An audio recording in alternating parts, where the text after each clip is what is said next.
Days of Thrills and Laughter proudly presents the first double feature title, especially designed for the members of our audience who are tired of reading credits. If you are one of those, watch the screen being formed on the left and rough it with Snub Pollard in that day long past when motion picture theaters were called Nickelodeons. For moviegoers who feel no film is complete without them, the usual credit titles will unfold on the right.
Hold it.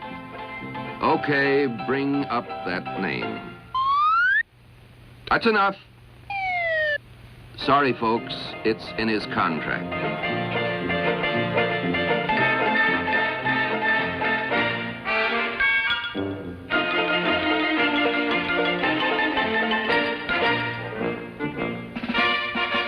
Hold it. What a show-off. Take Youngson down. All the way down. Let's keep this movie moving.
The beginning was some 70 years ago when man learned to imprison time in motion on film.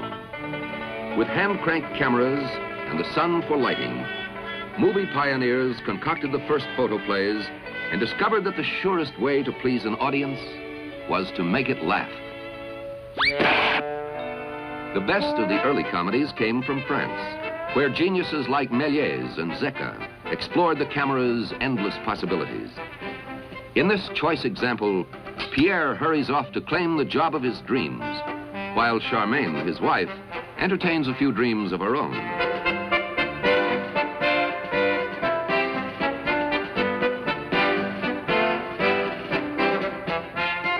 A slight mishap fails to daunt Pierre in his new profession as bath chairman. This amazingly well-preserved film was made in 1904. Just 8 years after motion pictures were first projected on a screen. Voila! The awful, inevitable moment. Pierre and bath chair meet Charmaine and boyfriend. Poor Pierre is torn between love and duty. So, with true Gallic practicality, he combines love and duty.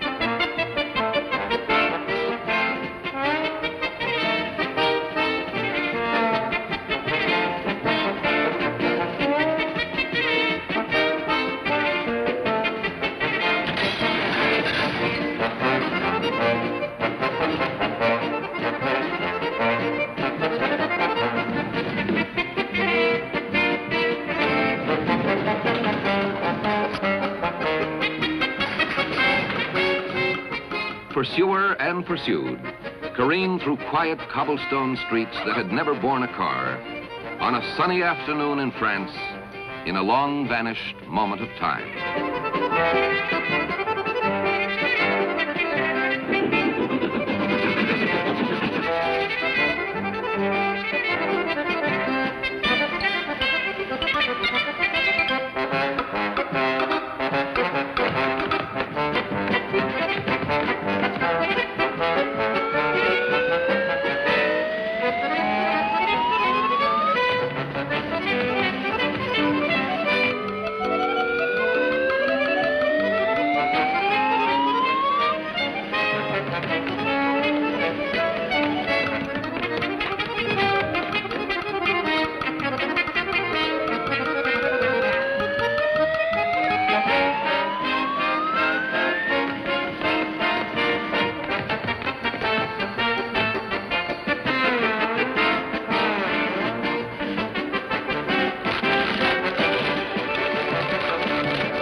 So ends The Bath Chair Man. Comedy was undiluted by sophistication when both the century and the movies were young, in 1904. With the coming of Mack Sennett's Keystones, supremacy in film comedy shifted to America. Entering the theater is Sennett himself, the movie maker who knew better than any other how to mass-produce laughter for the world. In this 1913 one-reeler, Sennett is surrounded by a Keystone who's who. The high-hatted villain on the screen is famed Ford Sterling. The helpless heroine is beloved Mabel Normand. On Sennett's right is a newcomer named Fatty Arbuckle. And here, of course, the Keystone Cops.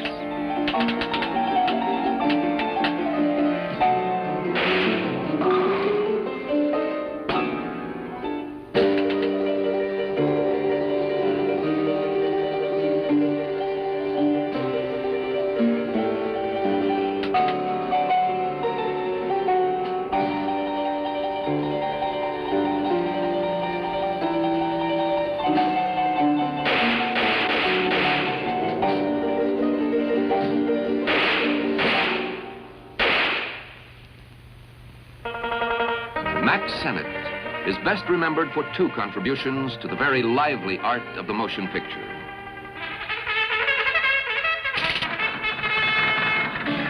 One, the Keystone Cops, whose chases were symphonies in misguided motion.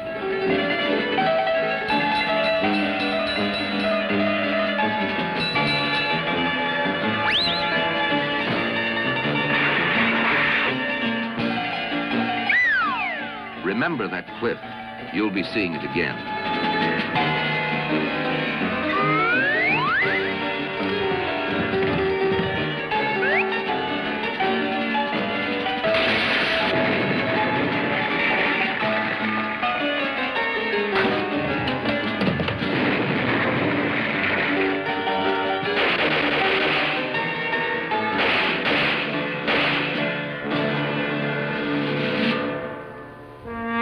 A second unforgettable contribution, the Mack Sennett Bathing Beauties. Their saucy ranks launched a bathing suit revolution that, snowballing down the years, has led from the Mother Hubbard to the bikini.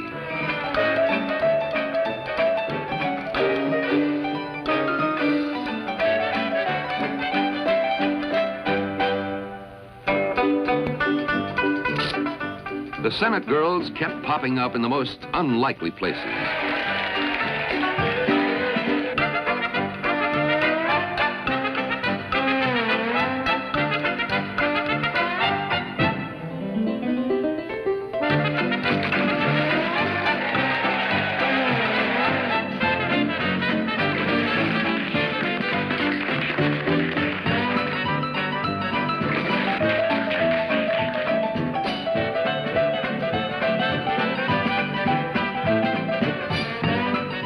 Senate's comedy kingdom, the girls, the clowns, the old studio, the master himself, all have passed from the scene.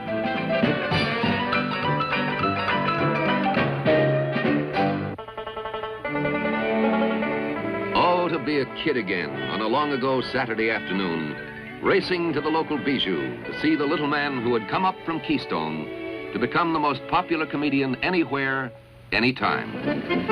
On the screen, in the cool darkness of the theater, a manhunt unfolds. The hunters are prison guards, sleepy-eyed symbols of authority, broad-beamed defenders of law and order. The hunted is the eternal renegade, forever on the lam, Charlie Chaplin.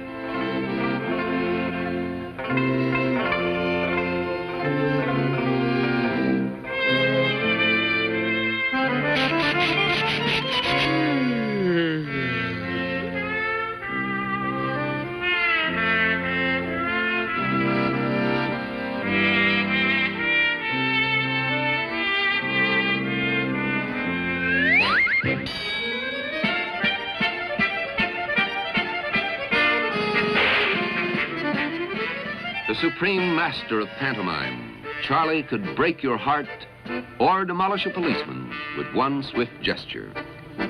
This sequence is from The Adventurer, written and directed by Chaplin for the Mutual Company in 1917.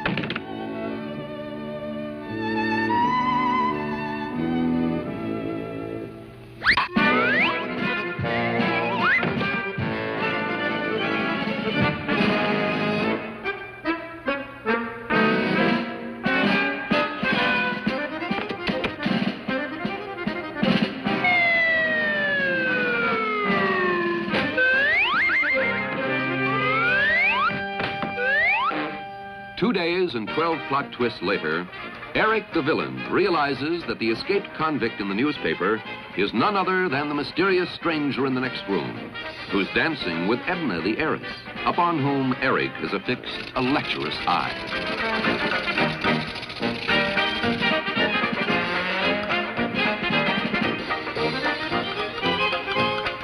While Eric puts a pudgy finger on his rival, the nonchalant Charlie escorts Edna to the terrace. Edna is Edna Purviance, Charlie's perennial leading lady through his most creative years.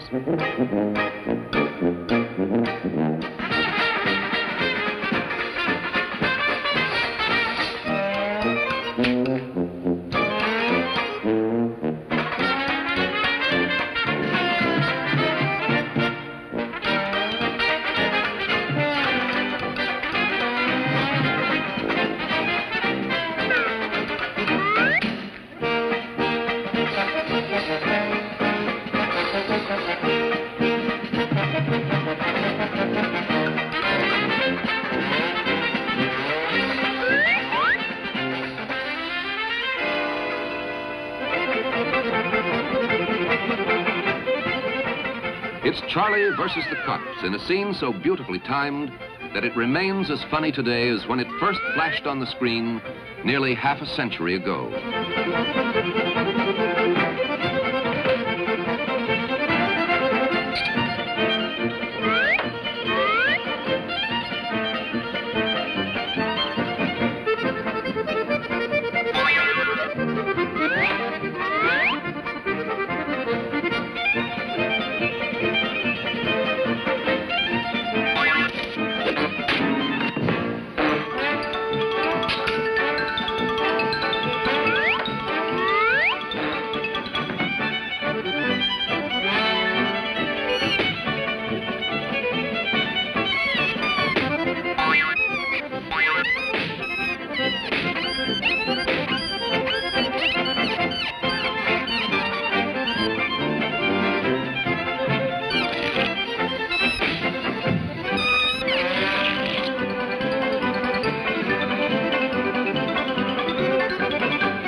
Pursuers vanquished for the moment, the indomitable outcast skitters off to new, lonely adventures. Charlie was sometimes bested, but only by inanimate objects like this revolving door. We're watching The Cure, also made in Chaplin's vintage year, and considered by some critics as the funniest of his short comedies.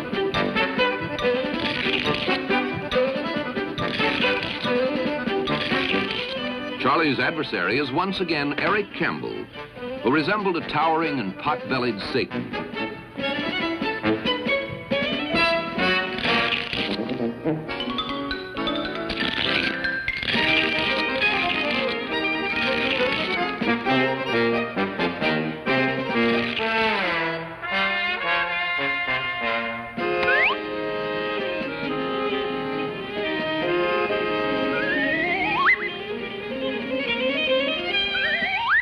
This is a sanitarium, and Charlie's here to be cured of the unfortunate habit of picking up glasses that are full and putting down glasses that are empty.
Discovering he can't get rid of all of Charlie's forbidden liquor by drinking it himself, the orderly disposes of the rest by throwing it into the sanitarium's mineral water well.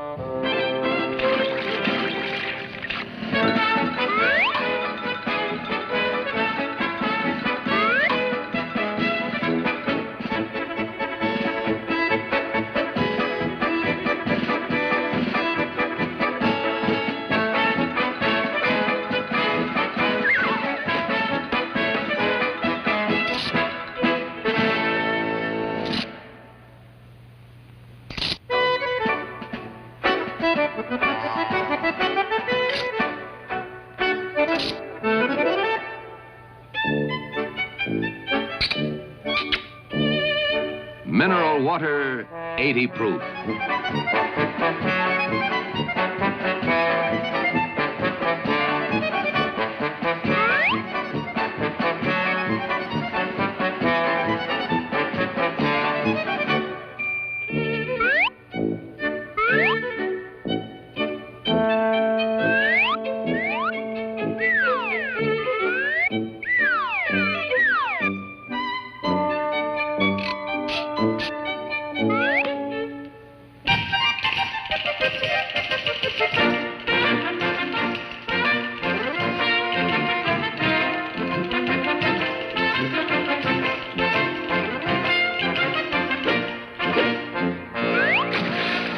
There's been a big run on mineral water, and the sanitarium has taken on a certain conviviality.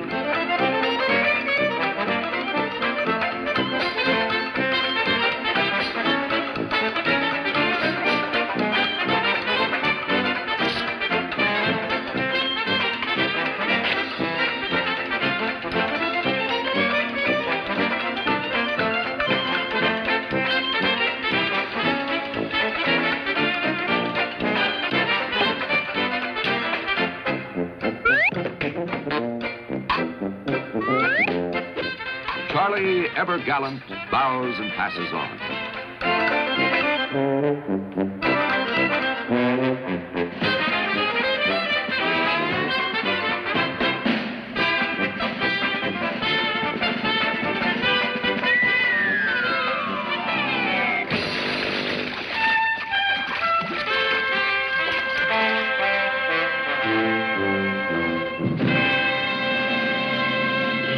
From Broadway's sedentary stage came the greatest man of action the screen has ever known, the dashing American. On main streets everywhere, fans flocked to see rising stars, among them one who combined the athletic prowess of a decathlon champion, the grace of a ballet dancer, and the gusto, love of life, and bully boy exuberance of Teddy Roosevelt. Wilson is president, America has just gone to war, and we're at the movies, watching Douglas Fairbanks.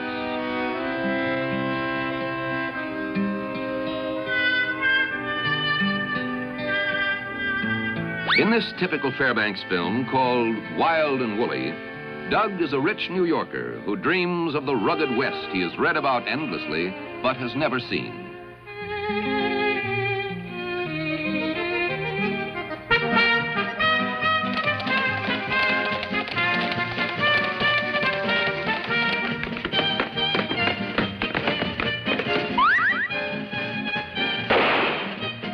Downstairs, Doug's dad, a railroad tycoon, sends for his shoot-'em-up son.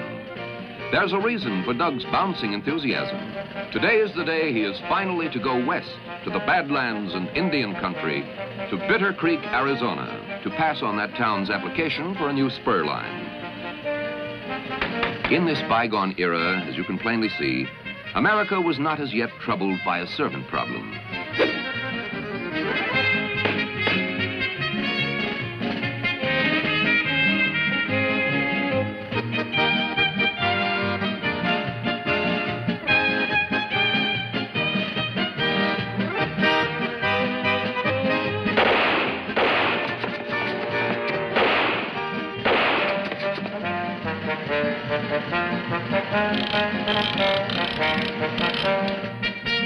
Toy rattlesnake.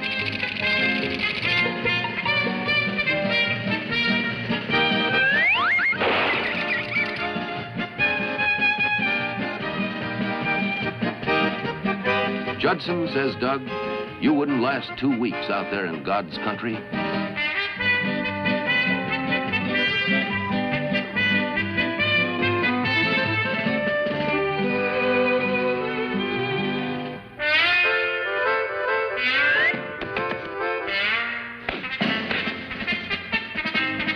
Unfortunately, Doug has made one small miscalculation. This is the West he's been reading about, the wild, bygone West of the 1880s. And this is the sleek, civilized West of 1917, the West to which he's heading in his movie star cowboy suit. But the shrewd citizens of Bitter Creek want their spur line. So, tipped off to Doug's expectations, they're face lowering their modern metropolis back into a blood and thunder frontier town. The eager, unknowing Easterner will be given a reenactment of pioneer days, so carefully staged he'll never suspect it's not the real thing.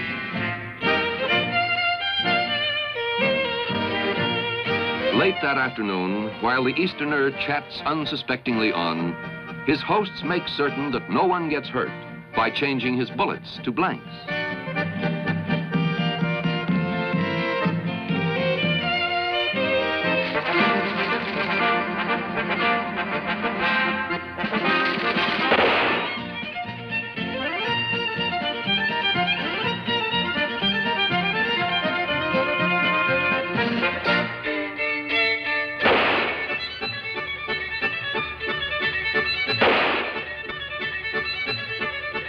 Doug's partner for the big shindig is sweet Genevieve, the mayor's lovely daughter, played by Eileen Percy. While the dance whirls on, the wicked Indian agent arouses his charges to sack the town, since the townspeople, armed only with phony bullets, are helpless. And in the midst of impending danger, to no one's surprise, romance rears its tousled head.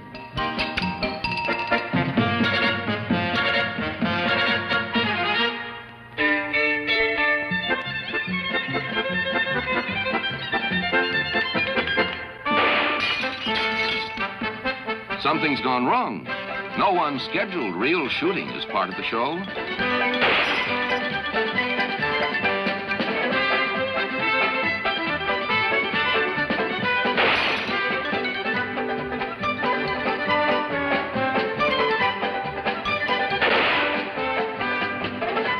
Doug dashes forward, must be told the awful truth. His bullets are blanks. Everybody's bullets are blanks. All they wanted to do was give him a taste of the Old West. Now the plan's backfired, and they're trapped. But Doug remembers the real bullets in his trunk upstairs. No one has ever approached Fairbanks in his ability to blend melodrama with gymnastics.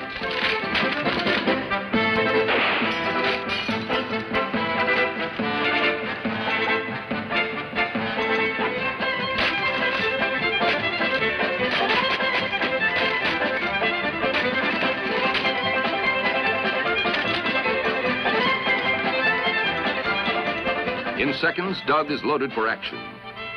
These were the days of thrills and laughter, when men were men and movies really moved.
A look of love from Genevieve, and Doug is off to round up the rest of the rampaging Redskins.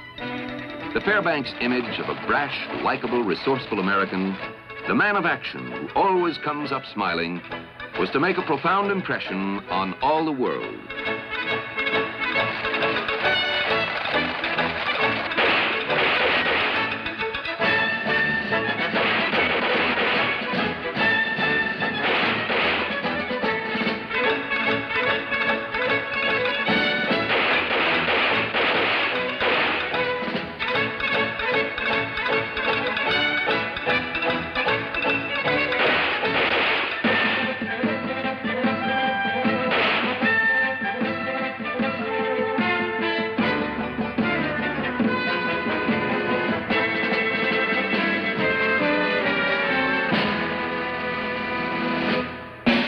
Doug gallops back to a tribute straight from the heartstrings.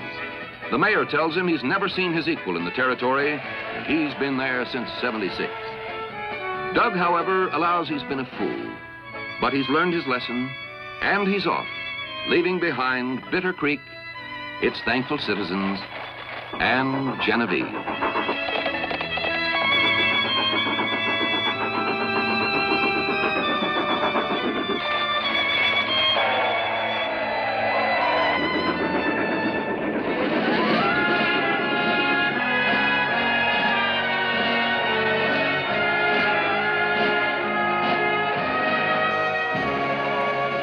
But this was an uncomplicated era when all romances ended happily ever after.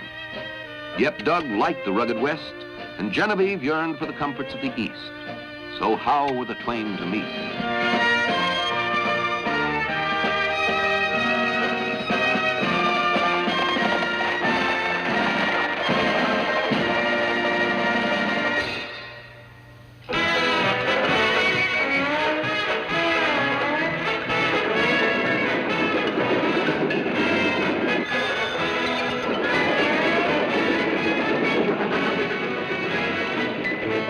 By the 20s, screen comedy had reached its golden age.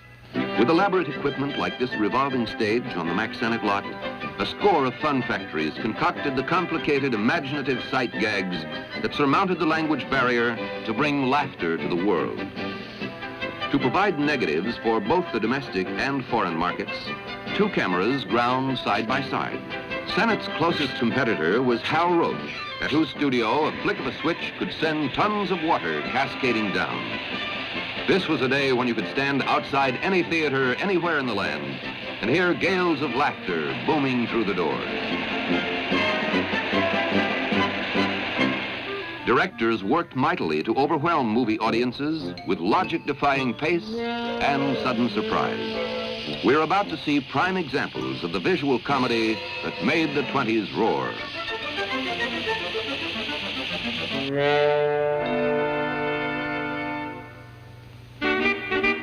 In 1921, Tollable David was the film of the year, and on supporting programs could be found a Hal Roach single-reeler called Spot Cash, starring a brash little fellow with the most drooping of mustaches, Snub Pollard.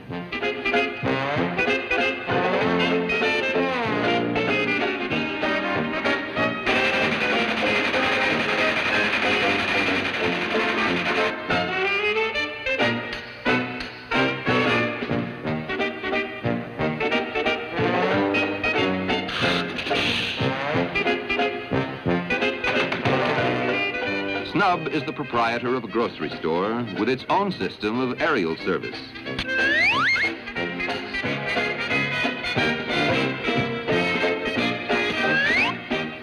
Snub Pollard's stock company included Marie Moschini as the heroine and Noah Young as the villain. His director was the creative Charles Parrott, later to turn comedian himself and win renown as Charlie Chase.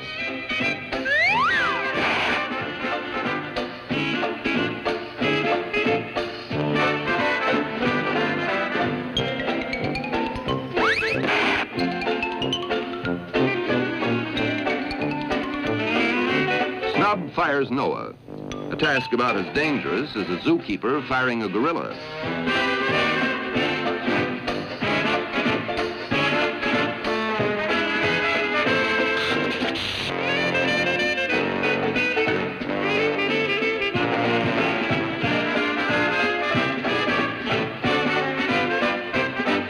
Noah, backed by the dispossessed Cracker Barrel set, decides to set up an opposition business.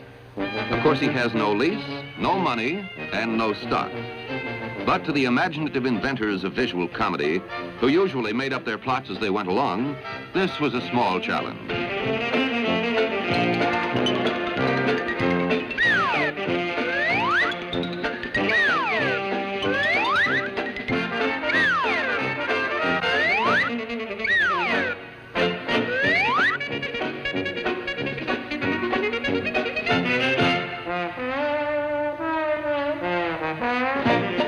First customer.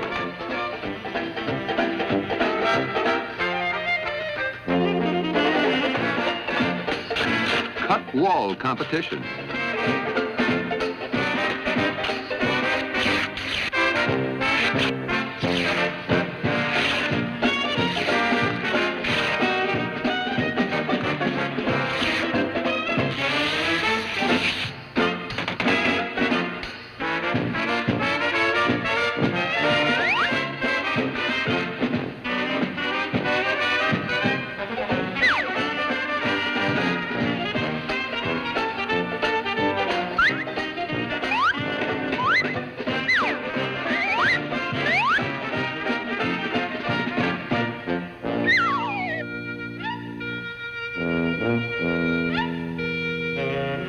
Our scene changes to 3 days later, revealing a shifting tide in the grocery business.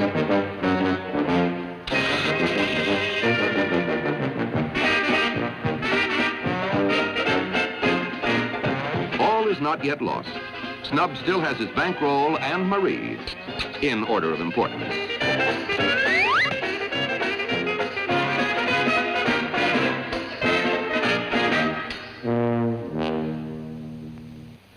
Another popular comedian of the early 20s was Al St. John.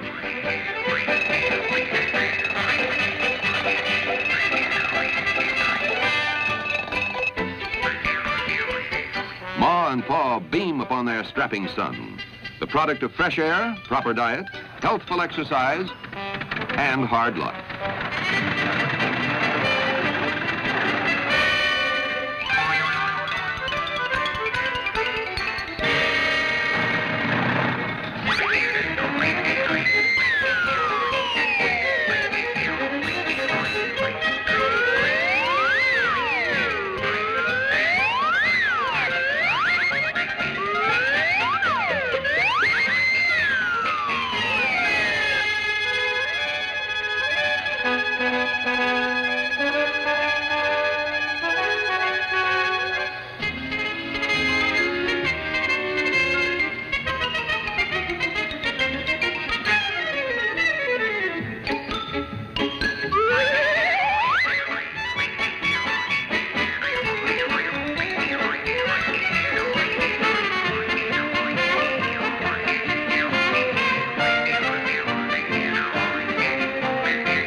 Al St. John was a fine acrobat, a considerable asset in a day before process screens and high insurance rates, when scenes like this were thrilling because they were real. That's actually Al out there, dangling above roadway, beach, and bathhouse, so far, far, far below. For actors who flubbed such a performance, there were no retakes.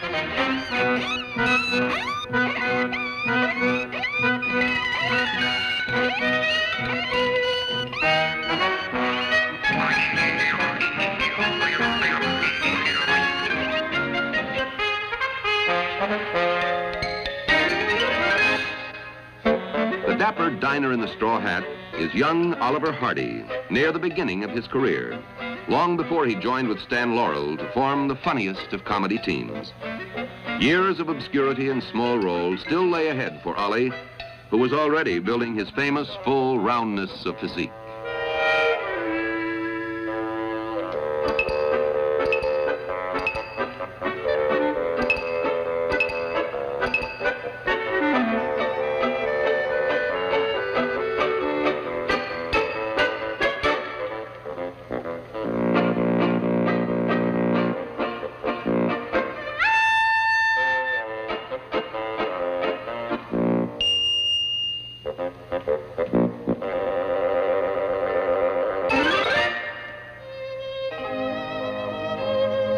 The Laurel and Hardy team was still a year in the future when Oliver appeared almost full-blown in this Hal Roach comedy of 1926, which with passing time has become a tender memento of a great and vanished comedian whom moviegoers loved more than they knew.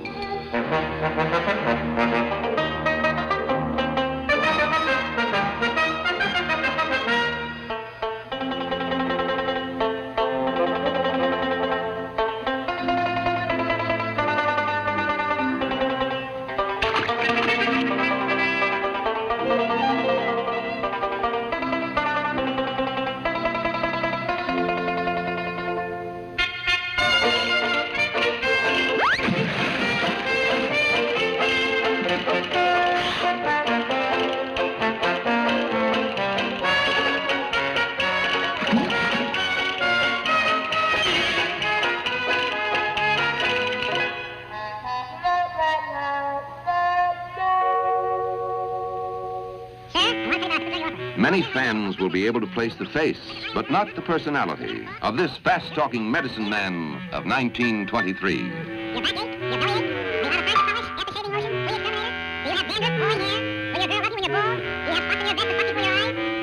Yes, it's Stan Laurel, in the days before he developed the appealing, slow-witted character we were to know so well.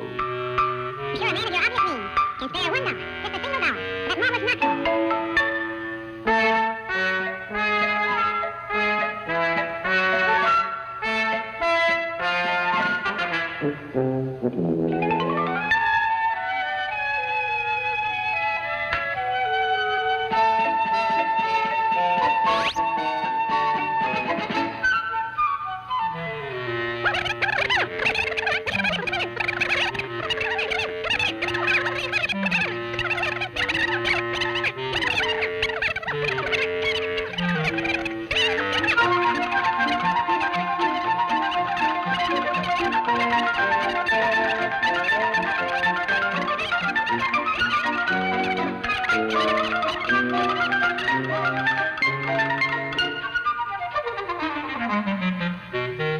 Undaunted, Stan moves briskly on, for ahead lie new worlds to conquer. His patented elixir will not only cure all ills, it will also polish the dirtiest car. And there, at the curb, it is. Laurel began as Charlie Chaplin's understudy with an English music hall troupe, and flashes of Chaplin pathos can be found in this persistent salesman.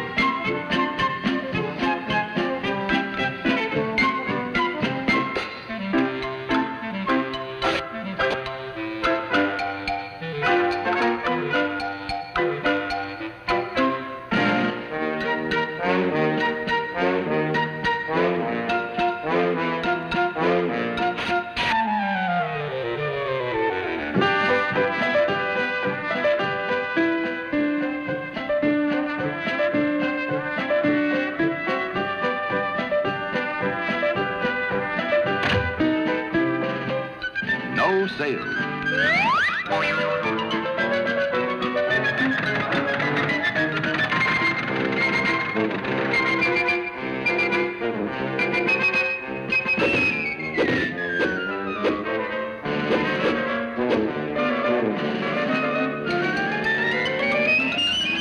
In a Chaplin-esque finish, Stan Laurel shuffles off into the distance on life's endless street.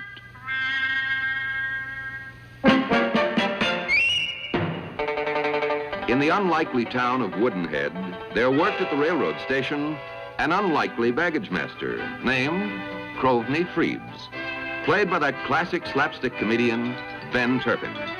His boss is Cupie Morgan, as addicted to kindness as he is to counting calories.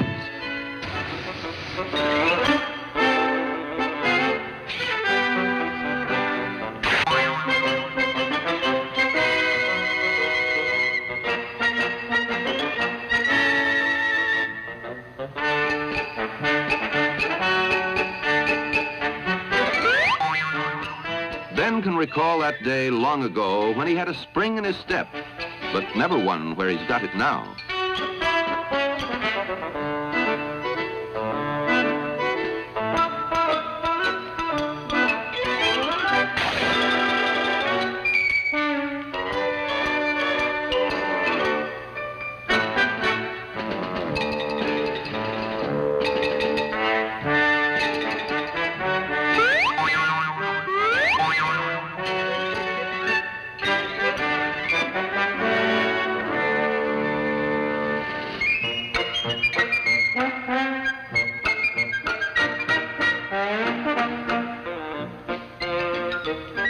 The tramp with the short hair and long thirst is Cameo.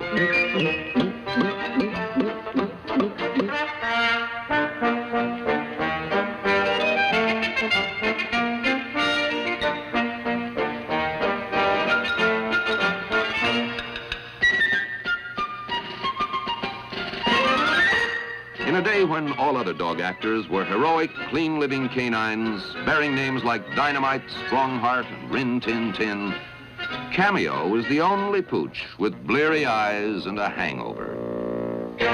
Later, into the station waiting room stalks a sinister figure, He's Mowbray the hombre, so tough he dusts itching powder on his trigger finger. Hands up.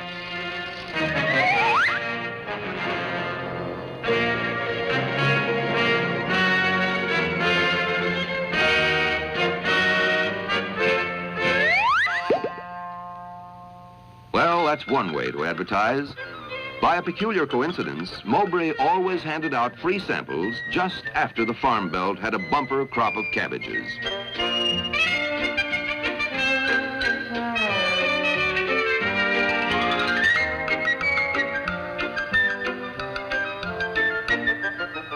Other movie dogs were always racing to the rescue, but Cameo was short-winded. Now you can see why.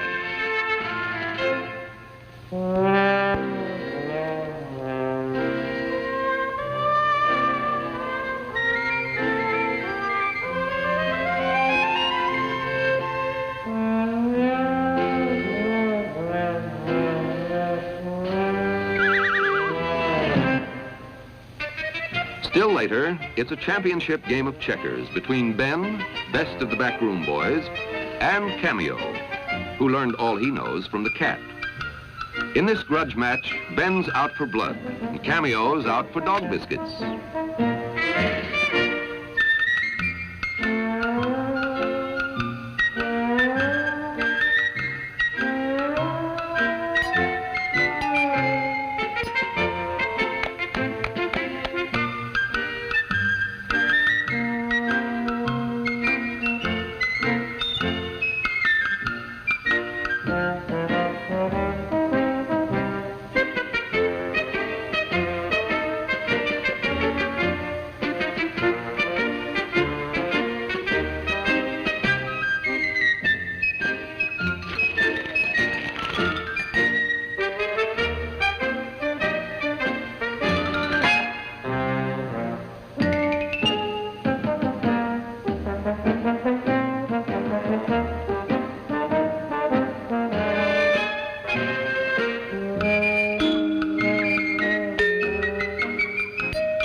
Imagine the humiliation of being beaten by an opponent with a wet nose, a long tail, and spots. Behind those potatoes, behind the front, labors the immortal Harry Langdon, who looked like a baby who'd been snatched roughly from his diapers and thrown into a soldier suit.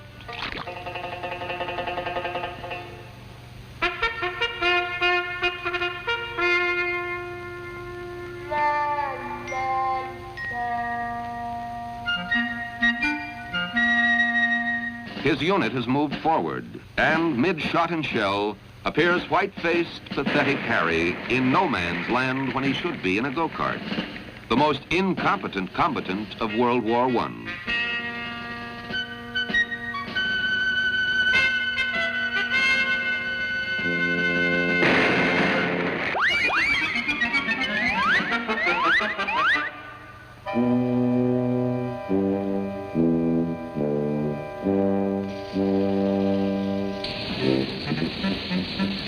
Harry calls for help, but when Harry called, nobody answered.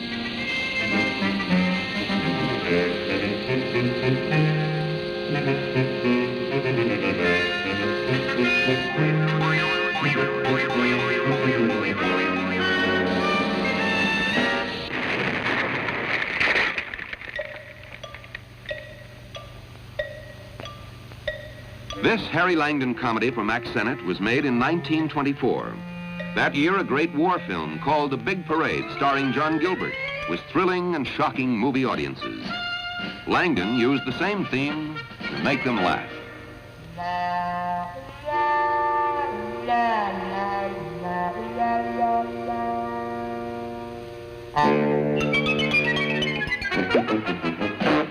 Wouldn't you know, it's the sergeant, played by Vernon Dent, who finds the plaintively friendly Harry more trouble than the enemy.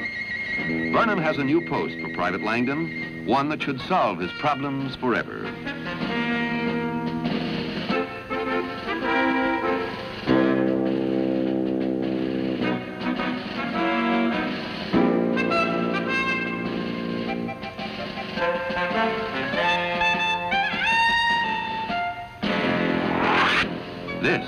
is no time to argue.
It's the Colonel, and by pulling him out of that barrage, heroic Harry has saved his life. Sometime later, a simple French cottage. A winsome mademoiselle opens the door. There stands her dashing Lieutenant Langdon, for fate takes care of the innocent, while the wised up must take care of themselves.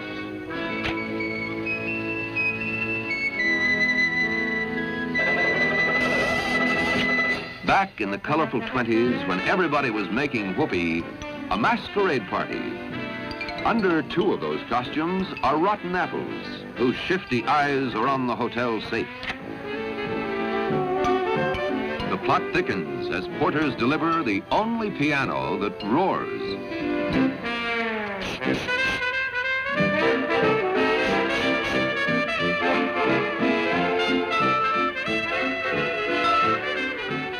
This is a coming out party. And look what's coming out.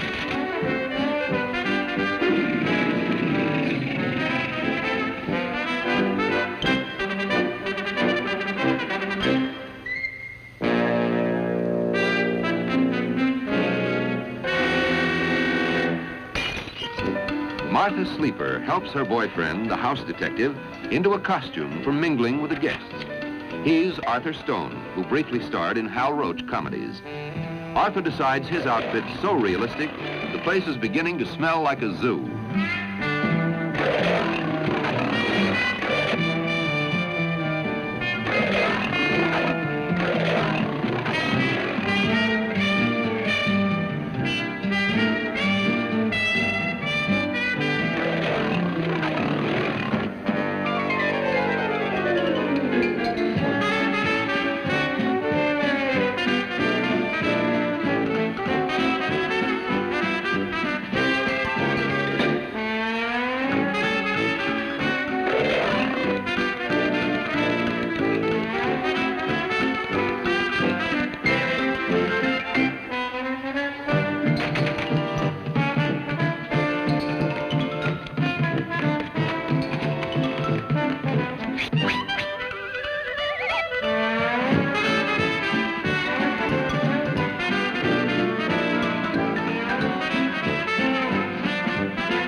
Under cover of the commotion, the crooks are emptying the safe. Arthur draws a bead on them, but the lion draws a bead on Arthur. The capture, and a beautiful example of how things were kept moving in slapstick comedy by compressing time and space.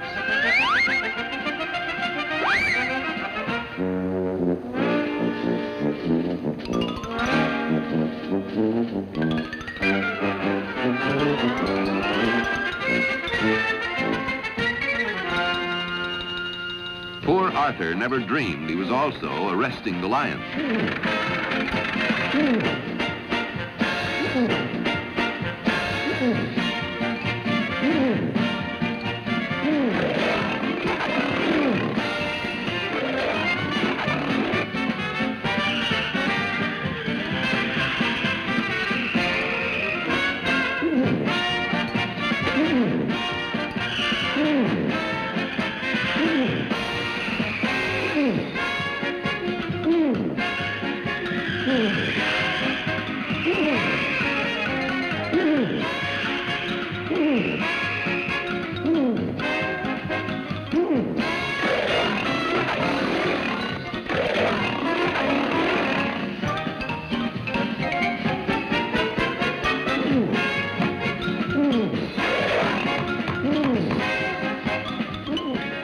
like the pot of gold at the end of the rainbow, at the end of the chase, that inevitable cliff.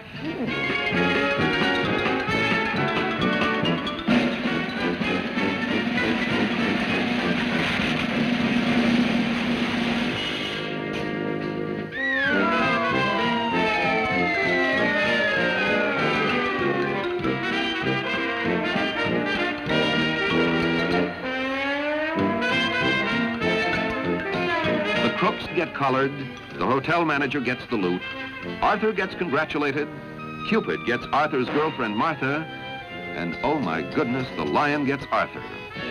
But love conquers all. This is one of those revolution-torn republics where mothers scare their kids by telling them they'll someday be president. Wiliest of the bomb dodgers is El Presidente Snub Pollard. The year is 1922, which shows how little times have really changed.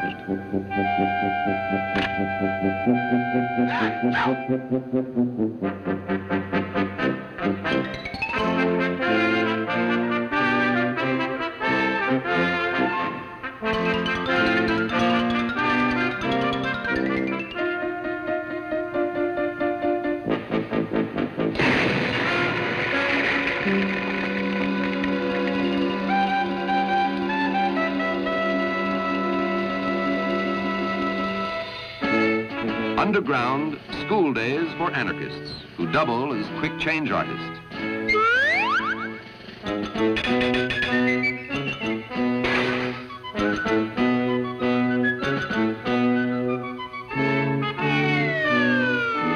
Their beloved leader, Nasty Noah, gives an inspirational pep talk on how they'd better knock off Presidente Pollard or else. Left turn.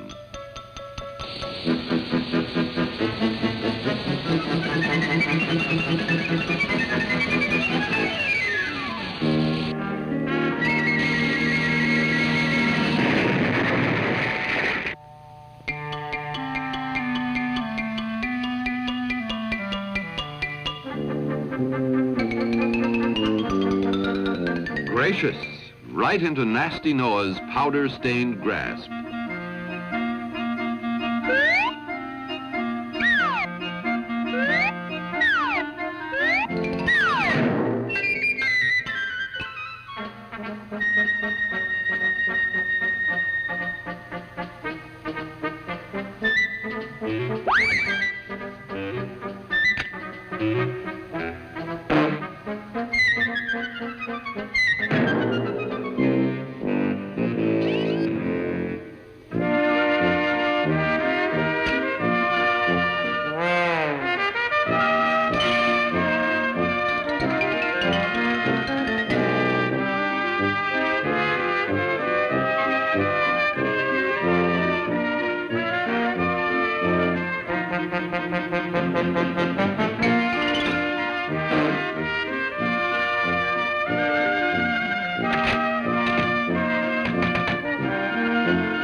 Safe at last.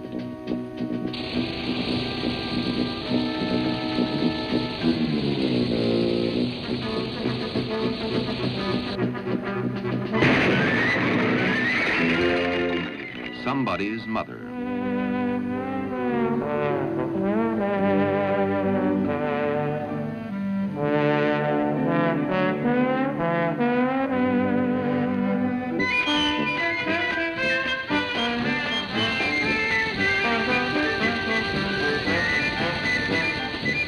Somebody's mother, all right.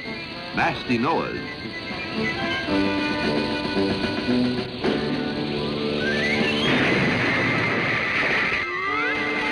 That's all there is. How could there be more?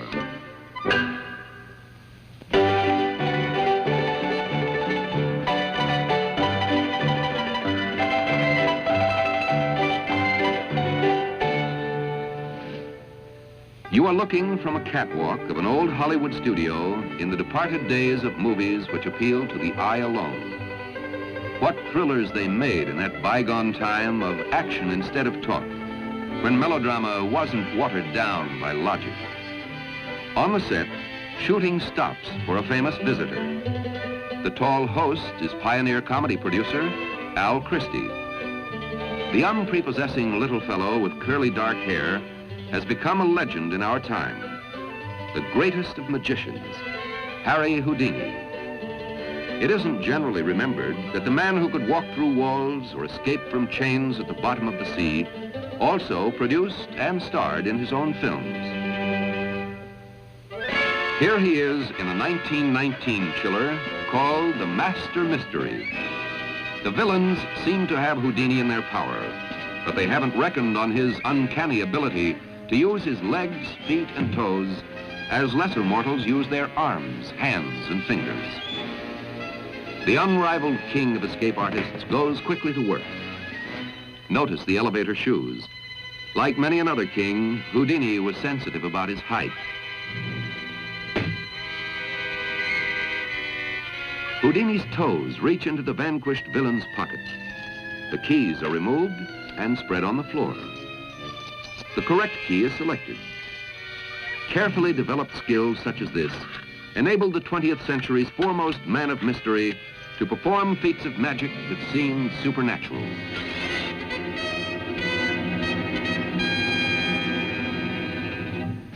Never did heroine face peril so dire or villain more leering than in The Man from Beyond, a hair-raiser of 1921. Enter Houdini.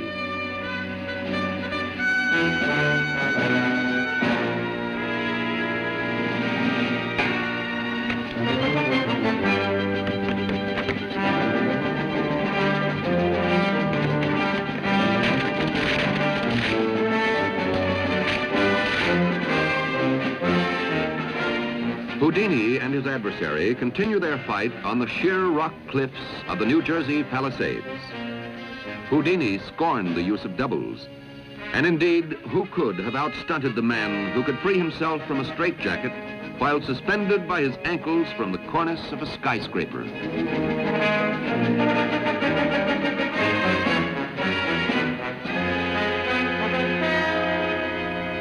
The villain has been dashed to his doom, but the heroine is still to be checked in her wild flight.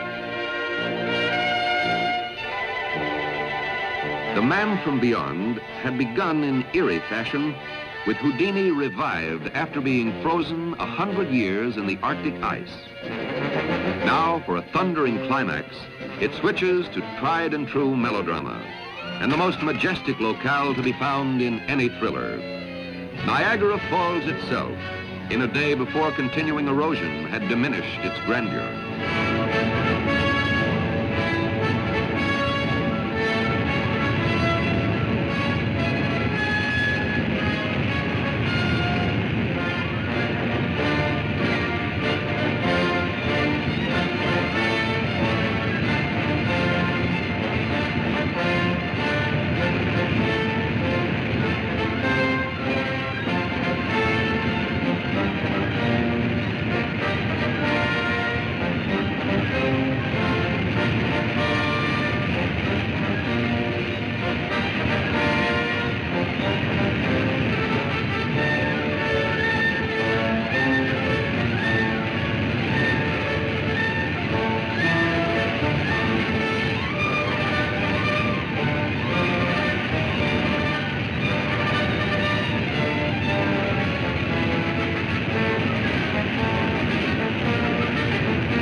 Out of the past, by way of the drainpipe, comes the queen of the serials, Pearl White.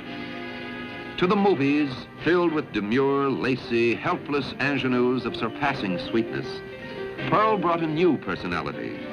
The brash, jaunty, fun and adventure-loving girl who could hold her own with any man.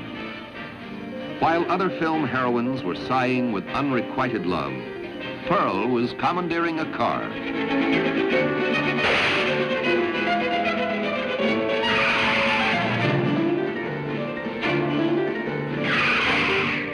In The Lightning Raider, Pearl shows her loot, a tiny relic with a built-in secret which motivated all 15 chapters of this 1919 serial.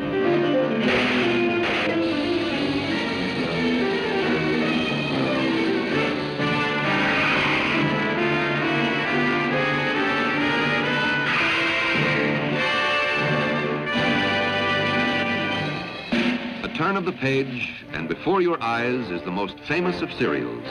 Indeed, one of the most famous of all motion pictures, The Perils of Pauline. In 1914, millions cheered as hero Crane Wilbur arrived to attempt the rescue of Pearl White as Pauline, captured by the Indians and condemned to death by Bounding Boulder. Pauline's weekly perils helped mightily to make moviegoing a national habit. Pearl White deserved the affection of her fans, for no star ever endured more personal hardships.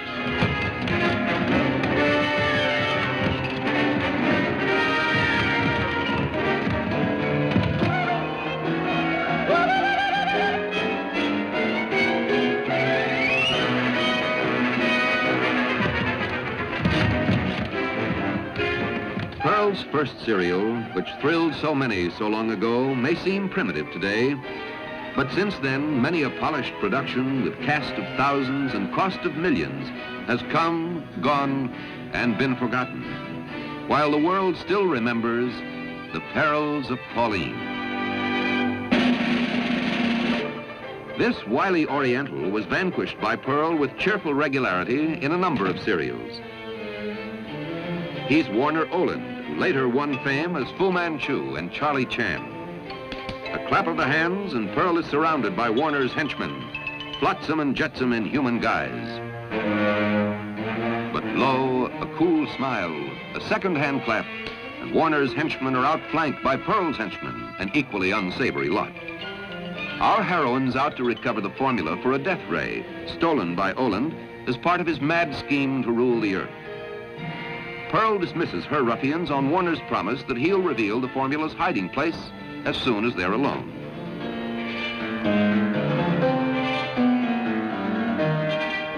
It's there in that box on the shelf, says the villain, and nowhere was there anyone, adult or child, who didn't sense treachery afoot.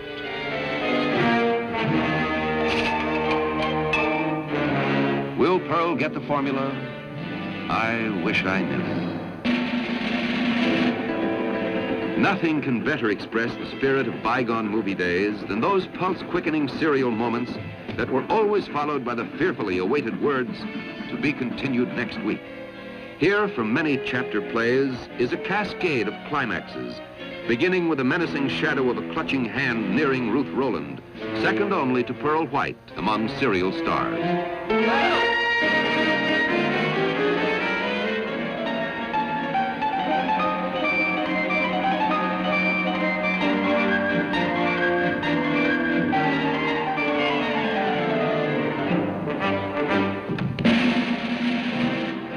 Two men, locked in combat, tumble down the steps of a ruined temple. The hero is Walter Miller. The villain is, believe it or not, Boris Karloff, in a time before his role as the Frankenstein monster, when the only makeup needed to indicate evil was to go without a shave.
tries to make Ruth Rowland believe that her sweetheart has been untrue.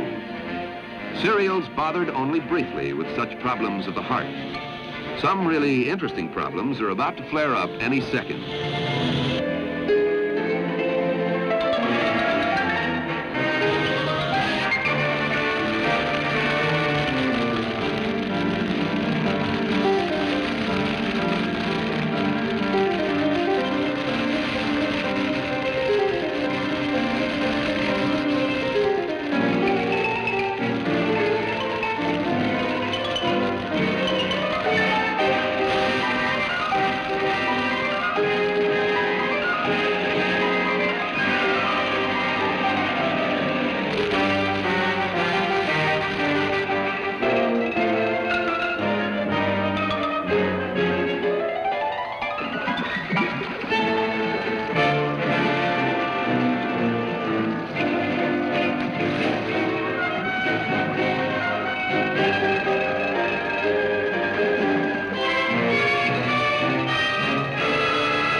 For young serial fans, from such things were nightmares made.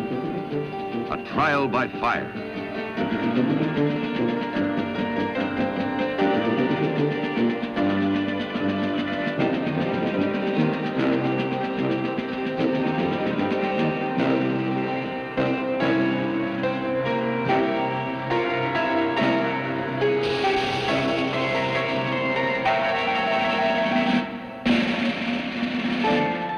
Motorcycle racing an opening drawbridge.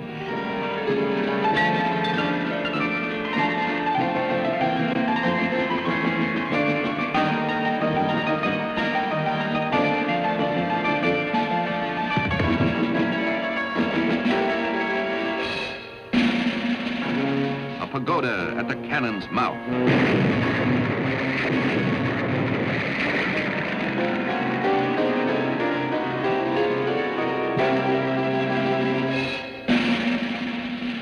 Step into empty blackness.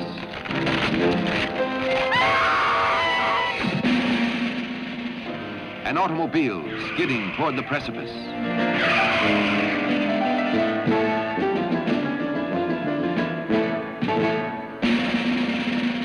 A racing handcar, a lonely trestle, a blind curve.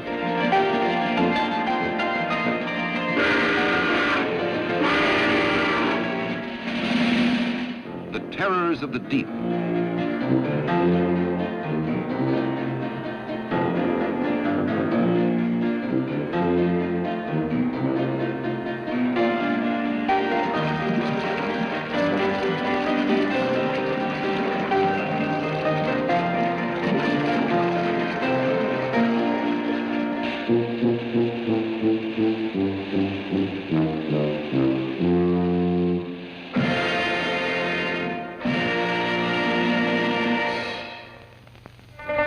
In Spring Valley, New York, 2 generations ago, a traveling cameraman photographed this wild and happy trek to a holiday matinee. We are to join that trek into the very theater itself, where thrills and laughter have been combined in a blend that retains its flavor across the years.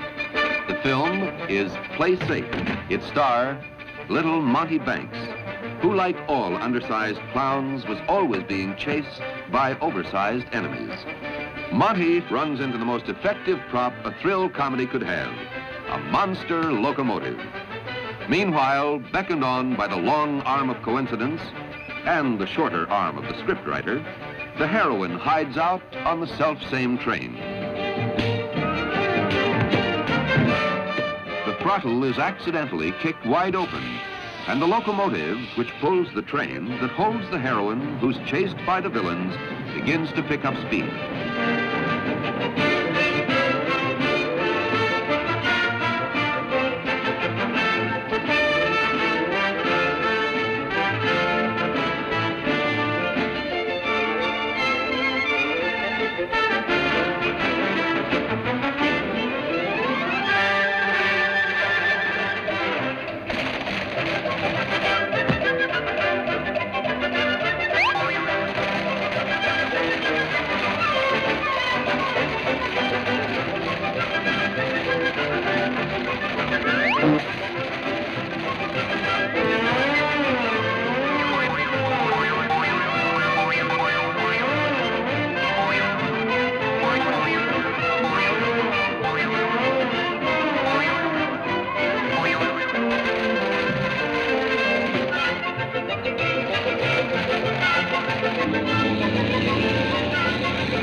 Monty explains they're on a runaway train, gaining momentum as it barrels along full throttle.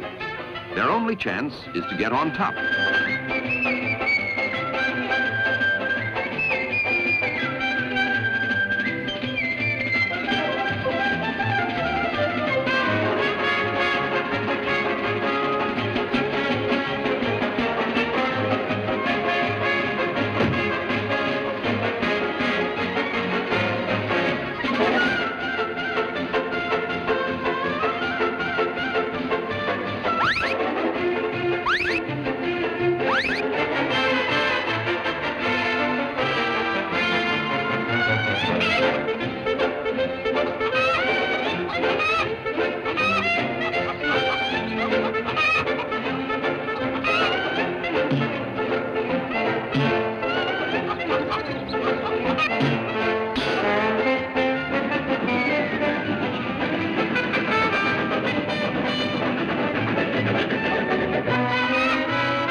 Monty has a bright idea.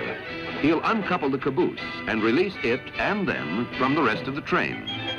But Monty takes the wrong position, which leads to the wrong step, which puts him on the wrong section, which ends up on the wrong track.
are 3 for the road.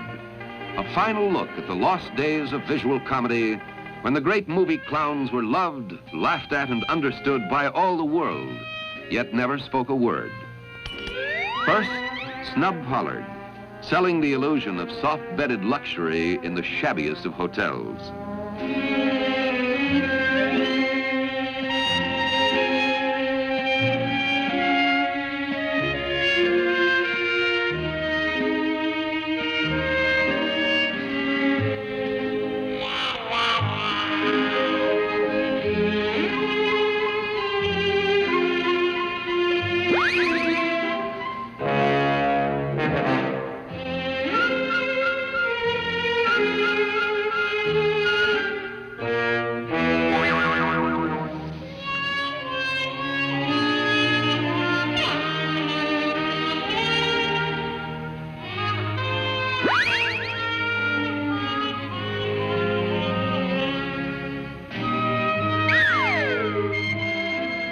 There's mischief afoot on fallen arches. He's Bad Bertram, who has the pleasing personality of a hyena with boils.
Snub tells Bertram to scram. He's ruining the architectural sweep of the lobby.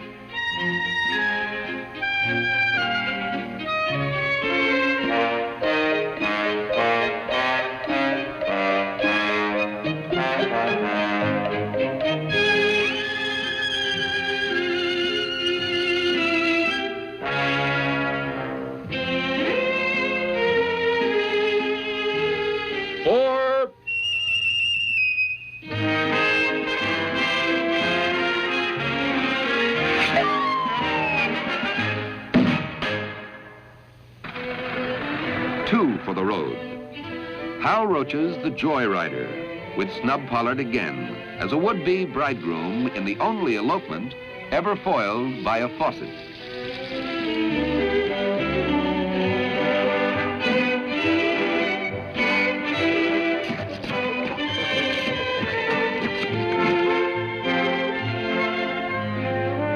Marie's father can't bring himself to part with his only daughter, not while she owes back rent.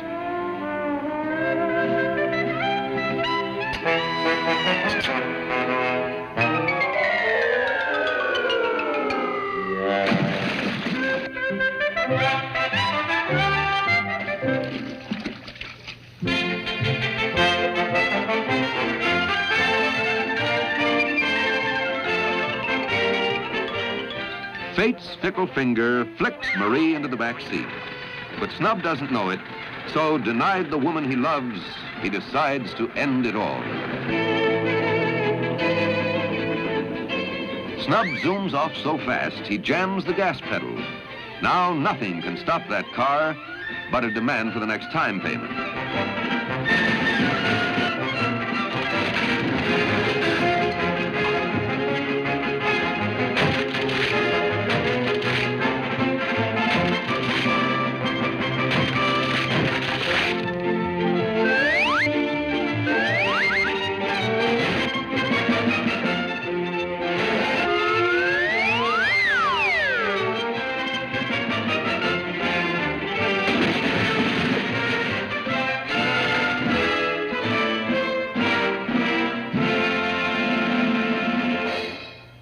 Third and last, Charlie Chase.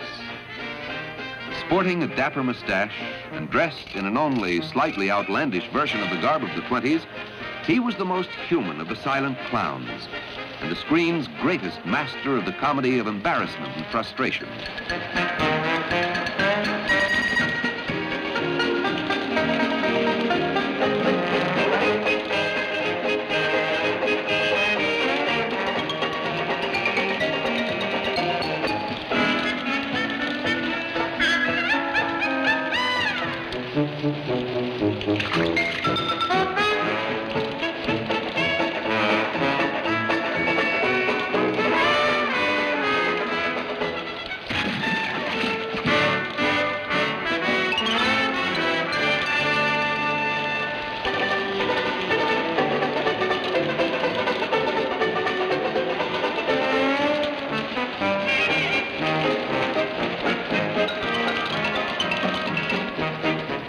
Charlie carries part of the puddle away with him in his baggy, waterproof golf knickers.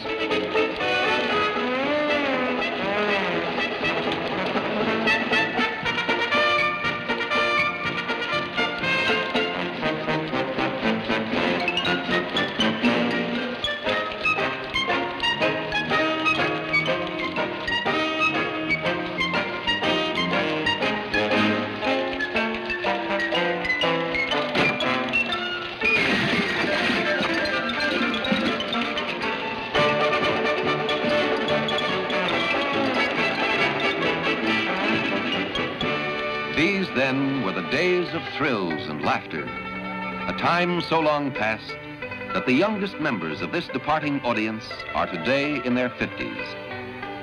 As for the laugh makers and the thrill makers, they too have vanished, leaving behind no successors, but only moving shadows. So the crowds depart, the show is over. And alas, dear friends, our little show is over too.